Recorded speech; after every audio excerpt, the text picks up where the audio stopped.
आराध्य कौन है इसका निर्णय बताया। निगन बोले, हे महाभाग सूत जी, इस विषय में मुझे बहुत बड़ा संदेह है। वेद शास्त्र पुराण तथा बुद्धिमानों ने सदा से यही कह रखा कि ब्रह्मा विष्णु और शिव तीनों देवता सनातन है।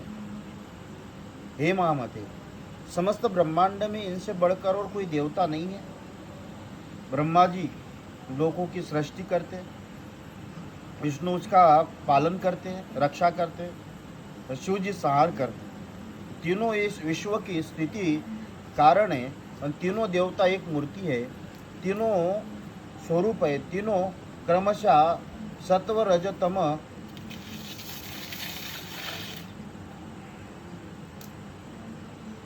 इन तीनों गुणों से पूर्ण है।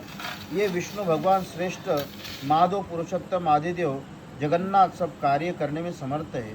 अतुलित तेजस्वी विष्णु के सदृश सर्वसमर्थ देवता और कोई भी नहीं है।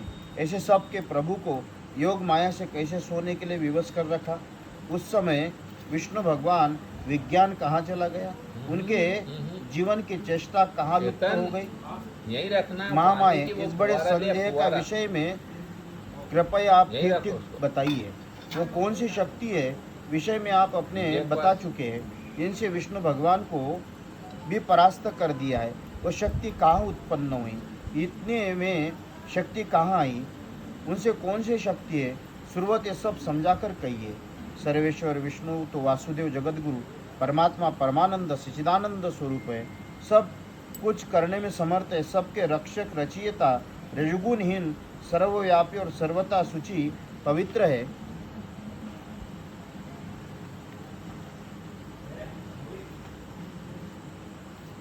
परात पर निद्रा के वशीभूत कैसे हो गए। हे परंतप, इसको सूतर व्यास शिष्य महामते, आपने अब सब ज्ञान रूपी तलवार से हमारी इस संसार बंधन से संशय को काट दीजिए। ऋषियों के वचन सुनकर सूत जी बोले, हे मुनिगण, सचराचर त्रिलोकी को ऐसा कौन सा व्यक्ति है जो अपनी इस महान संदेह का निवारण करने में समर्थ हो। औरों को कौन कहे, साक्षात ब्रह्मा जी के सनातन पुत्र सनकादिक मुनि भी इस विषय में कुछ नहीं कह सकते। हे मुनिगणोत्तम, नारद और कपिल सरी के ज्ञानी भी इस विषय पर मौन रहते हैं। तब इस दुर्घट प्रसंग में भला मैं क्या कह सकूंगा। देवता भगवान विष्णु सर्वव्यापी और सर्वपालक कहे गए, उन्हीं की प्रेरणा से सचराचर विश्व की उत्पत्ति हुई है। ये सब परात्पर परमात्मा को प्रणाम करके उनकी आराधना करते हैं। उनको नारायण, ऋषिकेश, वासुदेव, जनार्दन के नाम से पुकारते हैं। उन्हीं को कुछ लोग महादेव, शंकर, शेषशेखर, त्रिनेत्र, पंचवक्त्र, शूलपानी और ऋषध्वज भी कहते हैं। सब वेदों में त्र्यंबक, कदर्पी, पंचवक्त्र और गौरी देहाधारी के नाम से प्रसिद्ध है। कैलाशवासी, सर्वशक्ति सम्मति, भूतों की मंडली से घिरे हुए दक्ष यज्ञ विध्वंसक शंकर भगवान लोग स्तुति करने लगते हैं। बहुत से वेदविद विद्वान सायं, प्रातः एवं मध्याह्न के समय विविध प्रकार के स्तोत्र से सूर्य नारायण की स्तुति करते हैं। सब वेदों में सूर्य उपासना प्रदान दी गई है। उन महात्मा सूर्य की परमात्मा कहा गया है। सब वेदों के वेदविद विद्वानों ने स्थान स्थान पर अग्नि की स्तुति की है। उन्होंने त्रिलोकों के इंद्र और वरुण की स्तुति की है। जैसे बहुत सारे प्रवाह में गंगा जी में परिवर्तन आता है, उसी प्रकार महर्षियों ने विष्णु भगवान को सर्वश्रेष्ठ देवता कहा है। अच्छे अच्छे विद्वानों ने तीन प्रमाणों में माना है, प्रत्यक्ष, अनुमान और सर्व शब्द प्रमाण। नैनानिक विद्वान चार प्रकार मानते हैं, प्रत्यक्ष, अनुमान, उपमान एवं शब्द। अत्याधिक बुद्धिमान मीमांसा विद्वान वो चारों प्रमाणों को अतिरिक्त आर्थपति भी पांचवा प्रमाण मानते हैं। पौराणिक विद्वान इस पांचों प्रमाणों को सिवाय छठे साक्षी और सातवें अहयाति को प्रमाण मानते हैं। इस प्रकार पौराणिकों को मत से 7 प्रमाण है। वेदांती विद्वान ब्रह्मा के 7 प्रमाणों को भी परे बताते हैं। इस विषय में बुद्धि और शास्त्रों द्वारा विविध प्रकार से तर्क करके नियात्मिका युक्ति का द्वारा पुनः पुनः भजन करना चाहिए। बुद्धिमान प्राणियों को चाहिए कि वो शिष्ट मार्ग का अनुसरण करने वाले दृष्टांतों द्वारा इन प्रत्यक्ष विज्ञान का सदैव चिंतन करते रहे। प्रातः सभी विद्वान और सब पुराण कहते कि ब्रह्मा जी ने सृष्टि शक्ति, विष्णु पालन शक्ति, शिव संहार शक्ति, सूर्य को प्रकाश शक्ति, शेष तथा कच्छप में पृथ्वी धारण शक्ति विद्यमान है। एकमात्र आए हुए भगवती उपयुक्त देवताओं में व्याप्त रहती है। वो अग्नि में दाहिकाक शक्ति तथा वायु में प्रेरणा शक्ति उत्पन्न करती है। कुंडलिनी शक्ति अभाव में शिव भी शव बन जाते हैं। विद्वान लोग शक्तिहीन प्राणियों में असमर्थ करते हैं। इस प्रकार महातपस्वी ब्रह्मा से लेकर तृण पर्यंत स्थावर जंगनात्मक अखिल ब्रह्मांड के शक्तिहीन सभी चराचर वस्तु निंदनीय मानी जाती है। शक्तिहीन मनुष्य शत्रु पर विजय प्राप्त करने के चलते फिरने और भोजन करने में भी असमर्थ रहता है।